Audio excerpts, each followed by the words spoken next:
Man, we are back with another episode 11 of the Lead Up podcast. Very excited. I am joined with the co-host of the We Don't Know Yet podcast, which is a podcast where you learn something new every day from top performers and share information with the audience. And I have him on right now, and that's my friend Brian Bulaya. What's up, bro? Hey, Renatto, what's going on, bro? Thanks for having me. Super happy to be here. Yeah, man. And we'll get more into the We Don't Know Yet podcast later on, because I definitely want the people to, man, you guys been crushing it as of late, just putting out heck of content. I hear you guys got like a social media, so we'll get into that stuff. So killing the game. But for the people that don't know who you are, could you just share a little bit about, your background, where you're from, and maybe a little bit about what you currently do? All right. Yeah, definitely. So born and bred in Sacramento, California. So I'm native to the capital here in the state of California. My background is that as an urban planner. So I love looking at systems, looking at urban systems, thinking about how people live, how people get to where they need to go, and how do people thrive in community, and how do we design better communities. So what we try to do is think about, from a planning perspective, how are all the different ways that we can create community. So I have my own firm. It's called Simple Shift Studio. So we do a lot of urban planning and design services for cities, communities, and neighborhood associations. But like you mentioned, we also have a podcast. So the We Don't Know Yet platform is that of a community, and thinking about how do we learn about self-mastery and how do we advance as a people. So that's just awesome. A little bit about me. Yeah, it's all about people building. How do we connect people to people? Yeah. And could you tell, because I hear urban planning a lot, especially, when I was at Davis, and I think even more so recently. But could you just describe what exactly is urban planning, and why is that important for us to know? Yeah. So urban planning, I think the easiest way of describing it, I always say, like, what an architect does. Everybody's like, oh yeah, architects design buildings. So it's like, all right, urban planners design cities, they design systems. So when you see an urban planner, they're pretty much based maybe at the county level, at the city level, maybe at the state level. And what they do is create some type of strategic plan, and thinking about how is the transportation system going to work well with certain land use? How are we zoning different aspects of the city? What is 20 years from now? What does that look like? And how do we get there? So urban planners are really thinking through different theories and thinking about people and what do people really need to persist in our society. So that's a little bit about urban planning, and why it's important is, it impacts every single thing in your life. Where you eat, where you shop, how do you get to work, how do you get your health care? All that is based on a plan that somebody else put in place. Man, that's crazy. I think I've learned more just by default because of the things that you're sharing, whether it's on your platform, your LinkedIn, or just, through conversations that we're having. And I think it was about maybe 2 years ago, I don't know the exact date, when we kind of started connecting, that you told me you worked at a particular place called WeWork. And I remember hearing about this place, but then when I looked into it, I was like, oh, wow, this is a huge thing. This is a global company. So could you share a little bit about what exactly is WeWork and kind of your experience there? Yeah, WeWork is a co-working startup. It's a co-working model, business model that thinks about how do we get people who do different things and create very aesthetically pleasing, functional spaces for people to work together and create, again, community. It's always going back to the we. So what we did, and what I did personally for WeWork, was I was a project manager that oversaw our West Coast and Canada portfolio, and I would open new WeWorks along the West Coast. So you might find me in Calgary in Canada, in 20-degree weather, trying to make sure that the teams are doing what they need to do, or down in Irvine. So everywhere in that spectrum. So WeWork is, still like making crazy moves, and it's because of, everybody's thinking about what the future of work looks like. And so WeWork is one of those entities that's really pushing the bar, not just from a design standpoint, but from a behavior standpoint, like what do Mm, people want when I walk into the office? I don't want to just work in a cubicle anymore. You know, mhm, everybody's thinking about, does it fall into like an open space floor plan, or, what does that look like? And, how can I play? How can I live? How can my family also be integrated there? That's kind mm, of where work is going. And now that we're working from home, you're yeah. seeing like the the lines are blurred between where you Mhm. work and how you live. Yeah. So that's what Yeah. WeWork was really trying to get to. Yeah. We Yeah. are definitely in interesting times here in 2020. Um, and the whole world in a way transition into a new world, right? A new life. Mhm. Some, whether it was health or their employment, finances, different things like that.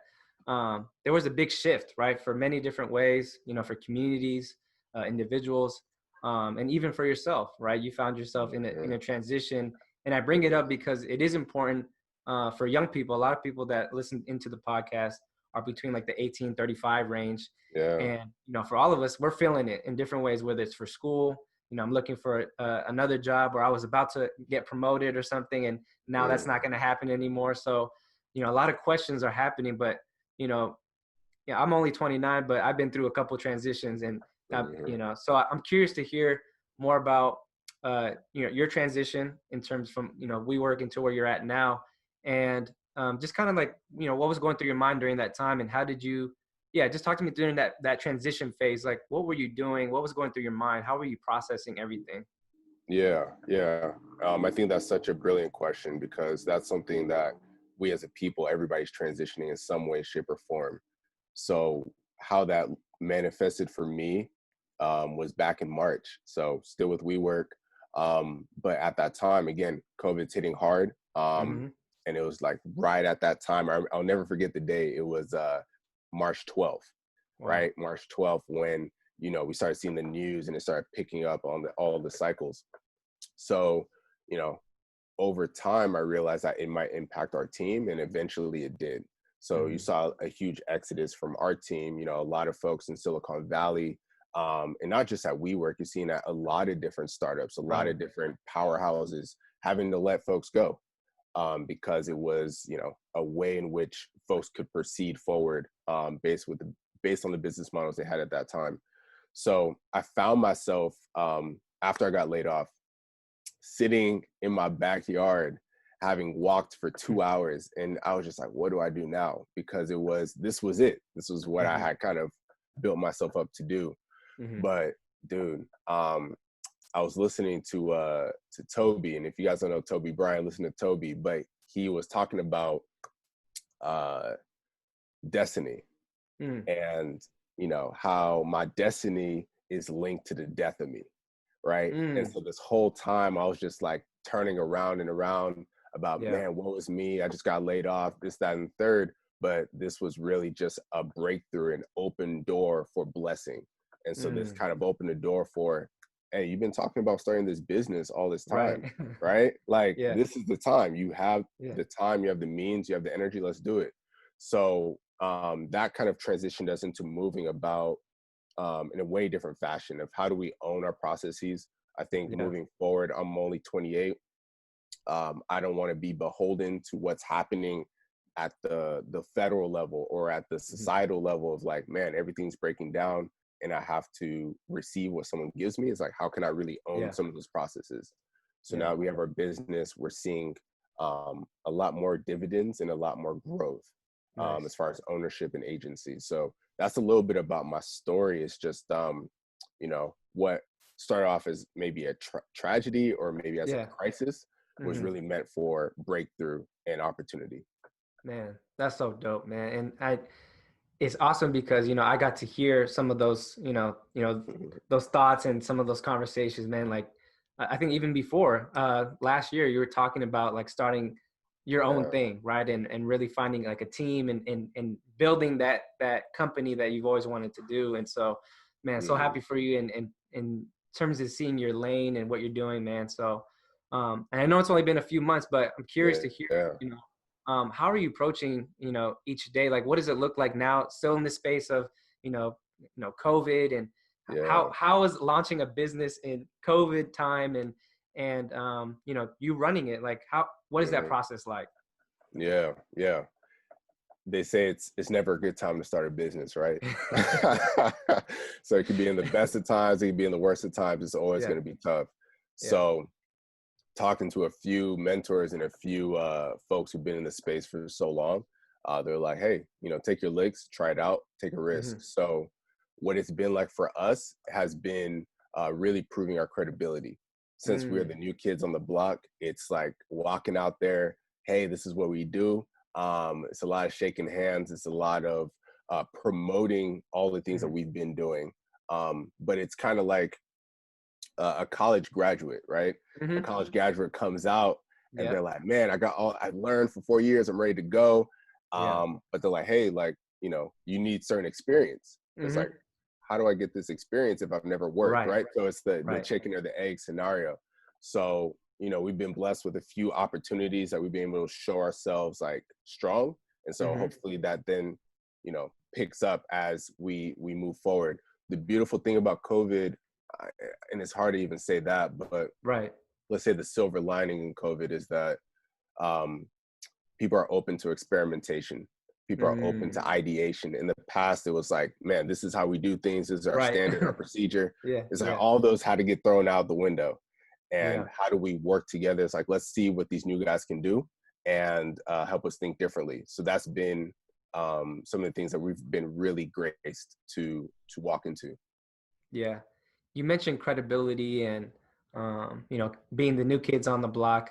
Mhm. Um, has there been any successes in these last few months? Um, you know, navigating through these different spaces and maybe learning a little bit more about kind of like what you're stepping into. Yeah, I'd say the biggest success for us has been um, in cultivating strong and intimate relationships. Mm, The biggest thing I've seen is just like the outpouring of folks who really want to not only partner with us mm-hmm. or mentor us or support us in any way. So everyone's kind of aggregated to see like, all right, this is our thing, and how do we push this forward? Because we Right. want to see some of these changes and some of these services that you guys are providing Mm-hmm. um, a lot more frequently in our world. So I'd say relationships, but another success I'd say maybe personally for me is learning the etiquette.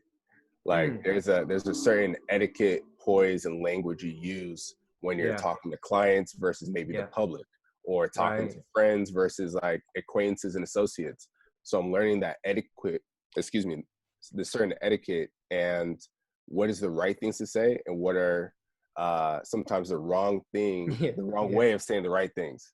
Mm, And so that's good. picking my language has been really key. And I think learning to be a better communicator, I think that's Mm-hmm. what I've really been trying to challenge myself on this season. Yeah, that's good. And I love how you're saying that communication being a key piece in relationships. And I bring that up because, you know, as I mentioned earlier on about LinkedIn, Mm, and man, like just the content information you're putting out. Talk to me about, you know, why did you decide to, you know, kind of leverage so much of that platform, and what was kind of your end goal with that? okay. I think that LinkedIn is by far the most undervalued, underused social media platform that we have today. Mm, Um, I love Gary Vee, and one of the things he talks about a mhm. lot is that that's one of the platforms that people just don't use, especially Yeah. our generation. We're still really focused on Instagram, not Hmm. too much maybe on Facebook, and maybe Yeah. kind of dwindling past Snapchat. But for young professionals, for emerging professionals, for just like folks who want to thrive, Hmm. LinkedIn is going to be your best bet. Hmm. So, and I've been seeing you too, like really Yeah. grinding and Yeah. showing different Yeah. aspects of yourself. Like, I think that's key to like the really strong leaders that we're going to see in the future and the leaders of tomorrow. So I chose to use LinkedIn to not just show people what we're doing at Simple Shift, but Hmm. to put out content or just to share what I'm reading. You know, Hmm. sometimes, you know, people want to see how the sausage is made. They don't want to just see like this Yeah. big, you know Yeah. what I'm saying? This Yeah. big I old like that. company at the end of the day. They want to see like Uh-huh. what was the progression? What was he reading? Yeah. What were some of the pitfalls? What things was he thinking about? Yeah. And that way they can follow your journey. So I felt that LinkedIn was the best place for me to do it. because of not just, you know, what the platform means, but like how it's used. So it Yeah. reads really well when you put up a video, or if you Hmm. just put language, written content, or if you want to share an article. But like on Facebook, you Yeah. might only be able to write something out. So nobody's trying to watch, you know, unless it's one of those funnier videos, no one's going to look Yeah. at that. And IG is very visual. You can't be Yes. writing an essay on Instagram. So I felt Hmm. like it was a sweet spot for me. Yeah. That's dope, man. What do you see kind of like the kind of going back to urban planning and design and really you know, for the city of Sacramento, what are some of your kind of aspirations, or what are you envisioning, you know, the future, right? Whether it's, you know, still in kind of COVID or even post COVID, Hmm. where's the direction of this city, or even where kind of design, and 'cause I've noticed, again, tying it back to kind of like what you do, but also what you've been posting about the Yeah, spaces that are available and how we kind of rethink and, um, you know, how do we use this? Like what does this mean for the people that live there? Or how do we, um, you know, implement things that have never been done before, right? right, right. So I guess, yeah, just what does the future look like? What do you envision that, whether it's in a few years, a decade? Yeah, I'm curious to hear Yeah. more from just from that mind, that urban planner mind, man. Yeah, yeah. No, that's a really great question. I think that you know, let me put on my ideal planner's hat on. Yeah. I would say that there's two ways of looking at it. There's the short term, let's say maybe 5 to 10 years, and then there's the kind of long range, Hmm. long term vision, which is that 20, 25, 30 year planning horizon. So I Yeah. think within the next 5 years for Sacramento, I think there's going to be uh, an explosion. And Mm, let me explain that. please, please. Um, I think that, and you know, been in Sacramento for a while, so you notice how Sacramento is always the city to get slept on. It's the city that's Hmm. overlooked in favor for some of the larger cities, San Yep. Francisco, Cisco. LA, San Diego, right? Right. So this has always been the city where there's always been a mass exodus of our young folks to other places, Right. right? So now I'm seeing some folks starting to trickle back. You know, they're like, Hmm. oh, you know, it's a little cheaper. Oh, my family's here. I'm starting a family. It's myself. And they're noticing that we have a lot to offer here, you know, Hmm. not just with, you know, the Kings being here or the new downtown rail yards project going in, but that there is this pulse that's beginning to Hmm. emerge of like, all right, there's a lot of like festivals that may be coming, or there's a lot of job opportunity, or man, it's not as expensive here as some of those other cities, and I Right. get the same level of service. So in the next 5 to 10 years, I'm gonna see it. I think that there will be a big explosion in like population, especially when you think about post-COVID. There's gonna be a lot of things that will be afforded to us that Mm, wasn't available before. So maybe our transportation system, like the light rail, might be extended. We mm, talked about the rail yards a little bit. I think downtown will have a little more amenities. And what I hope nice. is that you'll see a lot more art and a lot more activities happening in our suburban areas. So you Yeah. might think about Natomas or think about, I don't know, Carmichael, Arden. Um, you wouldn't have to go simply downtown to do something. You know, there'll Yeah. be destinations, other places, and you can create intimate connections with your neighbors or even with strangers. Yeah. So now, thinking about it long term, I'm hoping and praying that Sacramento is moving towards a more equitable, more resilient, and more imaginative future. Hmm. One in which, like, we don't have to simply, uh, you know, curtail ourselves to like what Sacramento was, but Hmm. what can it be? Like, we look at Austin, Texas, and how they've been able to revolutionize themselves, especially with the South by Southwest Festival. We Hmm. look at I don't know, even like smallest like towns. I think about even Seattle, and how it's Right. blown up over the past few years, Right. as being like this hub for like ingenuity and imagination. I feel like Sacramento can do the same. So I think that is the future, and give it 15, 20, 25 years, this is going to be the spot that everybody's wanting to live in. Yeah. You mentioned Overlook City. I know, coming from the Bay Area, I Hmm. overlook Sacramento to the extreme until I started, you know, when I moved here a couple years ago, and now I've immersed myself more throughout the community, and especially with the work that I do. I definitely see lots of that pulse that you talked about, right? It's like, Mm-hmm. it's on the horizon, but just not yet. So I'm Not curious, yet. I'm excited to see what happens. Um, And there's a heartbeat, man. There's a heartbeat. yeah, And people can hear that. Like slowly, they're like, hey, there's something going on there. Like I need to go check right. it out. Um, Definitely. you think that this is the space that you think you'll create kind of a future for yourself, looking at kind of like the horizon that's here, or do you feel Yeah. like maybe there's other places for you to kind of check out? Yeah. And maybe you can help answer this one. Put you on the spot, go a little bit deeper. Yeah. So Overlook City, Sacramento, is there something that we as the people within the Sacramento have not really paid attention to that we should be paying attention to when it comes to our city? As again, like, you see kind of the landscape and the things that you're involved in. Is there something that you're very passionate about, or something that you're focused on that, hey, not many two people are, we need to pay more attention to this. Why Yeah. why Yeah. aren't we? Does that make Mhm. sense? It makes perfect sense. Makes perfect Okay. sense. Uh, and we're gonna circle back to a Okay. question. 'Cause I do want to ask you a question too. Okay. Um, I think that you know, coming back to Sacramento, one of the things I think folks overlook is some of our like open spaces, like our empty parcel land. So like you'll see, um, let me qualify this. When you go downtown, you'll see Yeah. some of the places that, pre-COVID that you'll be able to eat at, drink at, Mm-hmm. socialize, but there's a lot of underused space. There might be a landlord that hasn't been in SAC for 30 years, maybe a place that his parents maybe gave him or gave her, Gotcha. and they sit vacant. Nobody knows who owns it. There's Mm-hmm. nothing that happens there. And you see a bunch of these spaces, not just downtown, but throughout Sacramento. Um, Interesting. so I think that that's one of the things that folks overlook is like, wow, this is a space I walk by every day, going to Yeah. down K Street, trying to just walk towards the Capitol. Yeah. And there's maybe 3 4 opportunities for a destination we could have created. You know what I'm Mm-hmm. saying? Like maybe we could have put in like a small like theater, like a community Mm-hmm. theater. This could have been used, or maybe this could be a place for entrepreneurs to coalesce and have like a small incubator space. So Yeah. I think that Sacramentans, if I could even use that term, Yeah. Yeah. need to look at our surroundings in an adaptable and flexible way. Mm. Things don't have to be the way they are. You can change them. You just got to get connected with the right person and have the right capital as well. Right. Of course. Um, but the question I was saying before, and maybe I didn't express it right, but you've been, like you said, in Sacramento for a season, Yeah.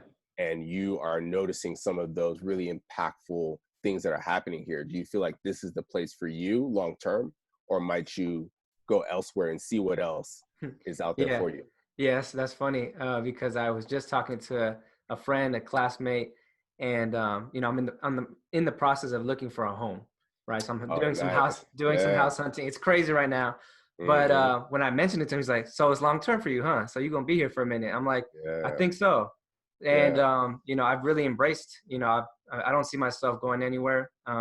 Again, I'm originally from the Bay Area, so I don't think me going back unless the prices kind of just flip over to like Hmm. when I was growing up, but I don't see that anytime soon. So I think Sacramento's, my community's here, my work is here. I think there's a lot of opportunities here to, for innovation and for the arts that I'm very passionate about as well. And Hmm. so, yeah, I think I'll be here for a minute. That's awesome, dude. Yeah, that's awesome. Yeah, and yeah, the Bay prices they ain't going down anytime soon.